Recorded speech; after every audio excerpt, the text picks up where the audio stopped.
Feel இருக்கும். சரி, இப்போ இங்கே பாருங்கள், இது எல்லோரும் சொல்கிறதா நைட்டு வந்து 7 to 8:30க்குள்ளே சாப்பிட்ருங்க. முடிஞ்சால் 6 மணிக்கே கூட சாப்பிட்ருங்க. சரிங்களா? 6 மணிக்கு சாப்பிட்ற மாதிரி இருந்துச்சுன்னா மதியம் லஞ்சை வந்து ஸ்கிப் பண்ணிடுங்க.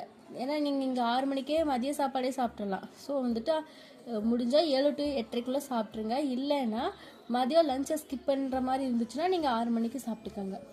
அடுத்து மதிய சாப்பாட்டுக்கு அப்புறமா வெதுவெதுப்பாக தண்ணி தரணும். நீங்கள் ரொட்டீனில் இருக்கிற லைஃப்பில் இருக்கீங்கன்னா, டெய்லியும் கரெக்டாக அந்த 3 நேரம் சாப்பிட்றோம் அந்த மாதிரி இருக்கிறீங்கன்னா, மதிய சாப்பாடுக்கு அப்புறம் கண்டிப்பாக ஒரு வெதுவெதுப்பாக தண்ணி குடிச்சிருங்க.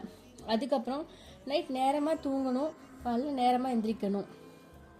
சம்டைம்ஸ் நமக்கு ஏதாச்சும் ரீசன்னால இந்த தூக்கங்கிறது கெட்டு போகும். கரெக்ட் டைத்துக்கு தூங்க முடியாது, கரெக்டாக எந்திரிக்க முடியாது.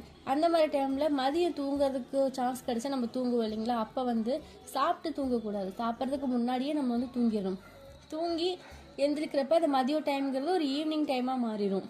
ஒரு 4 மணி 5 மணி ஆயிரும். ஸோ அதுக்கப்புறம் நம்ம வந்து லஞ்ச் டைமாக அதை நம்ம லஞ்ச் சாப்பாடு சாப்பிட்றப்ப என்ன ஆகும்னா, அது நம்ம நைட்டுக்கு ஏற்ற மாதிரி ஆயிரும். அன்றைக்கி டைமில் வந்து நைட்டுக்கு மட்டும் ஒரு ஃப்ரூட்டு ஏதோ ஒன்று சாப்பிட்டுட்டு விட்டுறலாம். ஃப்ரூட்ஸ் தவிர வேறு எதுவும் சாப்பிடக்கூடாது. அதுக்கப்புறம் நம்ம இங்கே 4 மணிக்கு மேலே சாப்பாடு சாப்பிட்றனாலே ஒரு பை சான்ஸ் நைட்டு பசிக்கும் அப்படிங்கிறதுக்காக நம்ம நைட்டு வந்து ஃப்ரூட்ஸ் சாப்பிட்டுக்கிறோம்.